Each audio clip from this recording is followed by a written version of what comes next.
Será que Jesus pode transformar alguém com uma vida tão destruída, por exemplo, aos 16 anos de idade, que já tirou a vida de outros meninos, de outras pessoas? Será que Jesus pode realmente transformar o coração de alguém assim? E eu vi que Deus pode transformar.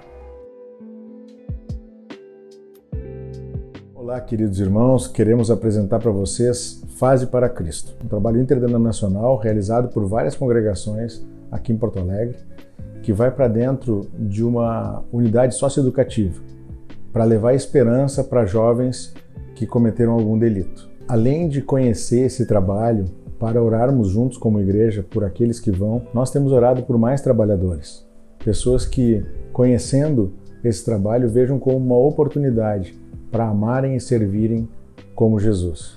O objetivo do nosso trabalho, do trabalho Fase para Cristo, é levar jovens em conflito com a lei a se arrependerem de seus pecados e entregarem suas vidas para Jesus. Todas as pessoas que amam Jesus, elas podem e deveriam se envolver com um trabalho como esse de evangelismo. Muitas pessoas que tiveram suas vidas transformadas por Jesus podem servir de exemplo para alguns desses jovens lá que cometeram alguns delitos e crimes. E eles precisam de exemplos como os nossos de transformação de Jesus. A missão Fase para Cristo é um projeto de evangelismo em unidades socioeducativas. Hoje nós atuamos aí em 7 unidades, Porto Alegre e Novo Hamburgo, né, com evangelismo, com palestras, com discipulado de alguns meninos. Tem sido um tempo bem precioso, né? Onde cada unidade é uma equipe de uma igreja parceira que faz as visitas, né? Então, semanalmente a unidade cede ali um espaço de um período de 1 hora para que os voluntários do projeto possam ir até a unidade e estabelecer ali cultos semanais. E é assim que a gente tem feito as atividades. Hoje o projeto ele é um projeto diferente, né? Um projeto que tem as suas restrições. Lembrando que uma unidade socioeducativa ela tem a sua peculiaridade. Então, hoje nós temos um cadastro que nós precisamos enviar para as unidades, né, com os dados de cada voluntário. E para que isso ocorra da melhor forma, a gente sempre faz um treinamento, né, onde nós compartilhamos o que é a missão Fase para Cristo, para que a pessoa, quando entre em uma unidade, ela saiba, né, como funciona lá dentro, quais as diretrizes da casa. Então, a gente sempre procura trazer isso em cada treinamento, né? Além do cadastro também, algumas orientações de conduta e de como desenvolver cada atividade. Eu costumo dizer que a minha vida como pastor ela foi transformada quando eu passei a fazer parte desse projeto. Porque uma coisa era quando eu pregava na igreja e as pessoas estavam dispostas a ouvir o que eu tinha para falar. E outra coisa bem diferente era ir nas unidades, olhar para aqueles meninos e eles não estavam com muita vontade de me ouvir falar. Foram tempos difíceis, mas ao mesmo tempo uma oportunidade que eu tinha de criar relacionamentos e vínculos com eles, para que depois eles pudessem ouvir a palavra de Deus. E esse projeto, ele transformou a minha vida como um pastor, porque eu fui confrontado com uma dúvida e talvez uma questão que eu tinha dentro de mim. Será que Jesus pode transformar alguém com uma vida tão destruída, por exemplo, aos 16 anos de idade, que já tirou a vida de outros meninos, de outras pessoas, que roubou, matou? Será que Jesus pode realmente transformar o coração de alguém assim? E eu vi que Deus pode transformar.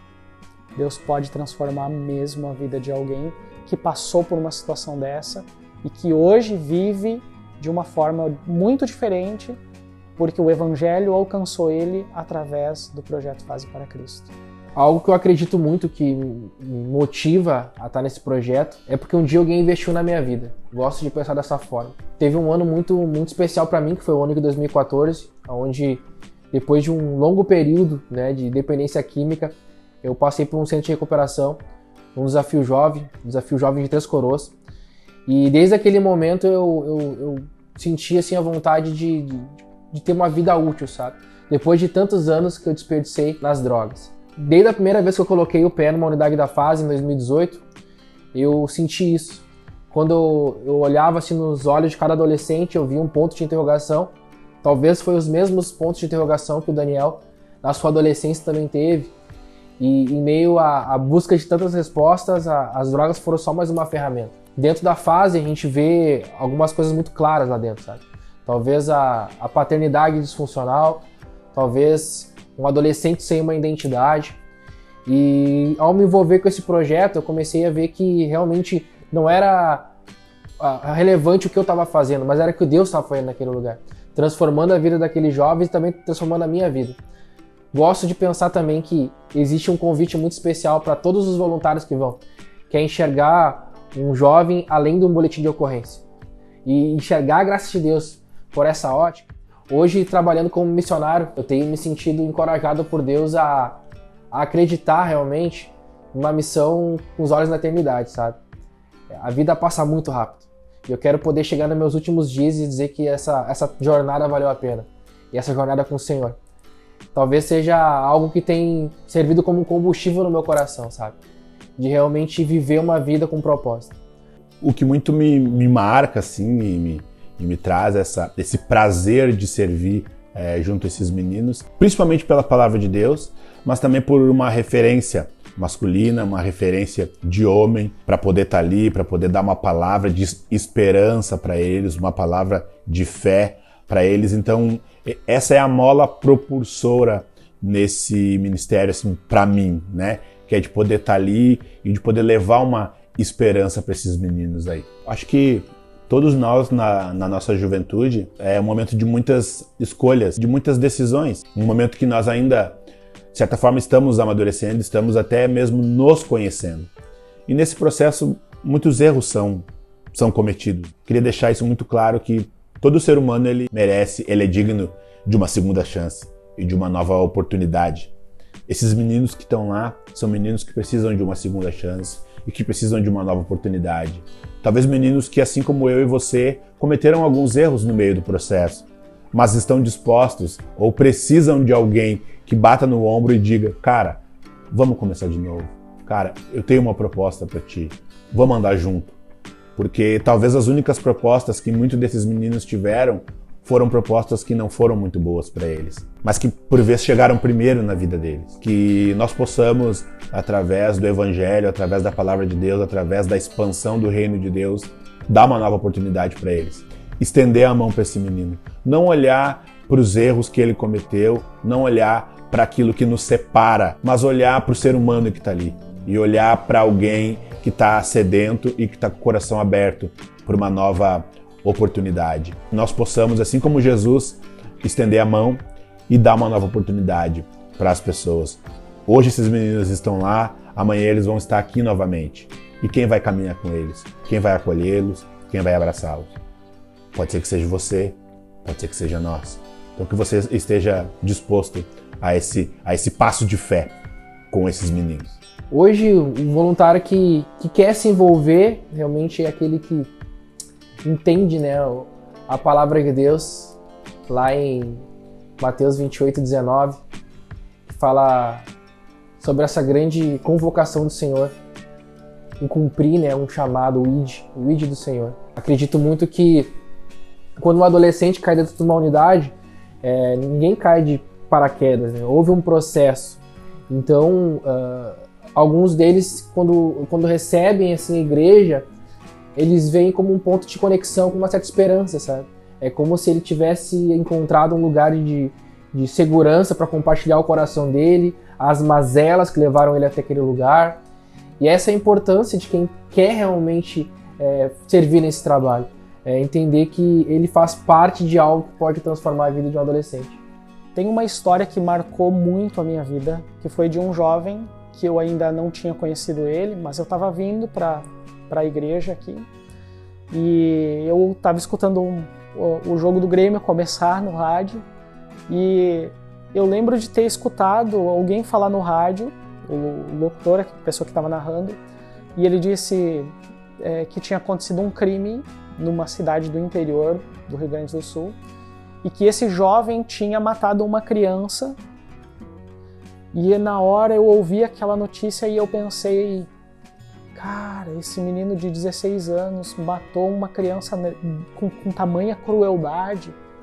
e eu ainda vou pregar o evangelho para ele, porque eu sei que ele vai vir para essa unidade que eu visito, né? E na hora, assim, eu fui surpreendido com o tamanho do meu pecado. E aí eu fiquei pensando, como que pode eu falar uma coisa dessa? E passou um ano depois disso, e eu estava entrando na unidade, numa das unidades da fase, e eu olhei uma correria na unidade, as coisas estavam acontecendo bem grande, e uma pessoa me olhou e disse: o pastor está chegando. Pastor, vem cá. E eu entrei, né, não sabia exatamente o que estava acontecendo. E daí a pessoa me disse assim: pastor, ora por essa pessoa aqui, ora por esse jovem aqui, que ele tentou se enforcar agora lá em cima. E aí eu olhei para ele, ele sentou do meu lado, já deram uma injeção nele para ele se acalmar, e ele já ficou meio tonto e zonzo. Eu lembro de ter conversado com ele um pouco ali. E aí orei com ele naquele momento, né? Eles levaram ele depois para o isolamento, que é de costume. E então eu saí naquele dia bem, não entendendo muito bem o que tinha acontecido, mas fui embora, orei por ele e tudo.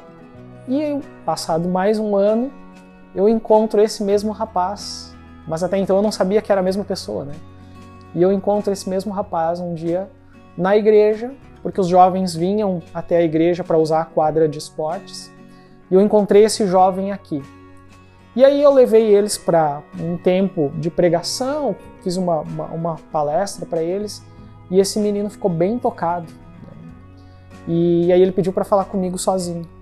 E aí ele me disse assim: eu quero te falar uma coisa, mas eu tô com medo porque depois você vai me olhar diferente. E eu disse: não, tudo bem, pode falar comigo. E pode falar o que você quiser e fica bem à vontade, né? Eu não vou contar para ninguém. E ele me disse: mas os outros rapazes não podem saber o que eu fiz.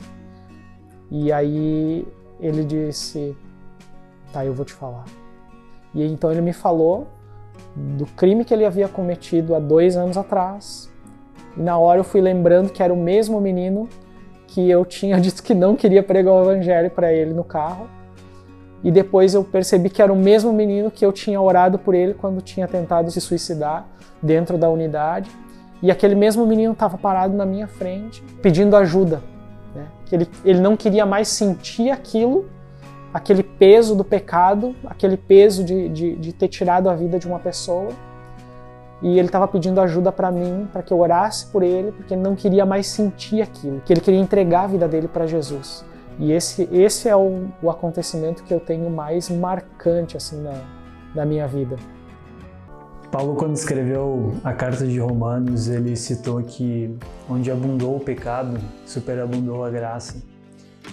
E para mim, esse texto começou a ter um sentido especial quando eu comecei a me envolver com o projeto Fase para Cristo.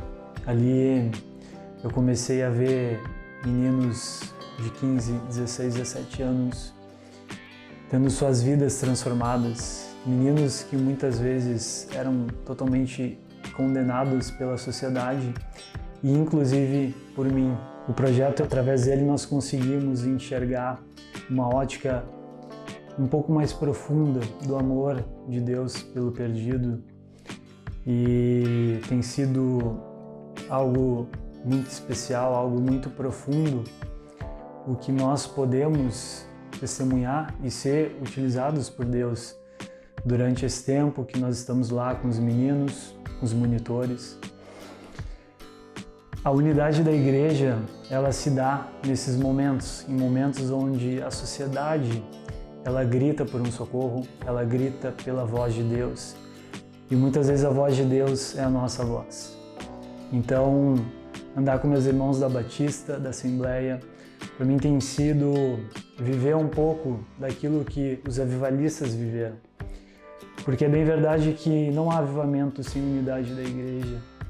Da mesma forma que não há avivamento sem um profundo amor pelo perdido. Nossa oração é para que mais pessoas se envolvam com projetos, mas que acima de tudo, mais pessoas estejam sensíveis ao Espírito Santo, escutem o que Ele quer individualmente para cada um de nós, para que assim a igreja como um todo seja uma expressão para aquele que está lá fora, sofrendo e buscando a voz do Salvador. Olá, meu nome é Daniel, eu congrego na comunidade e já faço parte há mais de 6 anos no projeto Fase para Cristo. E hoje eu gostaria de falar para vocês o que Deus tocou na minha vida para eu poder fazer parte desse trabalho e dessa missão. Eu desde criança eu morei e nasci em Porto Alegre e desde meus 18 anos, quando eu me entreguei para Cristo, o Espírito Santo colocou algo no meu coração de eu ser relevante e fazer a diferença na minha cidade. E eu olhava os jornais, eu olhava as notícias, com tamanha violência e quantidade de crime, eu pensava, eu quero fazer diferença nesse lugar. E eu vi umas fotos desse projeto e através de um amigo eu comecei a visitar e participar do projeto Fase para Cristo. E através das visitas, teve 2 coisas novas para mim. Uma que eu achei fantástico, a liberdade que nós temos e a receptividade que nós temos para o Evangelho. E outra que eu descobri que eu não consigo, eu mesmo, transformar uma cidade inteira. Mas eu posso, pela vida que eu carrego no Senhor, que você carrega no Senhor, transformar ao menos uma vida. E isso que eu queria deixar para vocês. Busquem conhecer esse projeto, que vocês vão ver que como é possível, através das suas mãos, da sua boca, da vida que você carrega em Cristo, impactar ao menos uma vida. E lá na Fase, há milhares de vidas orando, pedindo a Deus, clamando por novidade, por fé, por bênção, por conhecer realmente Deus. E essa é uma porta que o Senhor abriu para nós pregarmos o Evangelho, para nós amarmos essas vidas. Eu queria convidar você a conhecer esse projeto. E você que tem acompanhado esse vídeo, você que ouviu o relato, né, sobre essas atividades, você que quer se envolver, que é daqui da Grande Porto Alegre, de Porto Alegre, você pode estar entrando nos contatos aqui da descrição do vídeo abaixo, onde a gente pode estar passando todas as informações. Com certeza vai ser bênção demais, não só para nós como projeto, vivermos isso como igreja, como unidade nesse sentido, mas também para os adolescentes lá dentro. Além de conhecer esse trabalho para orarmos por eles, cremos que o Espírito Santo pode tocar vários outros irmãos a se disporem e fazer o mesmo, a mais servir como Jesus, indo ao encontro desses jovens que estão na mesma situação em diferentes lugares. Quem sabe o Espírito Santo não toca no teu coração e tu não é a resposta de Deus para algum desses jovens que está esperando para conhecer o caminho, a verdade e a vida, que é o nosso Senhor Jesus Cristo.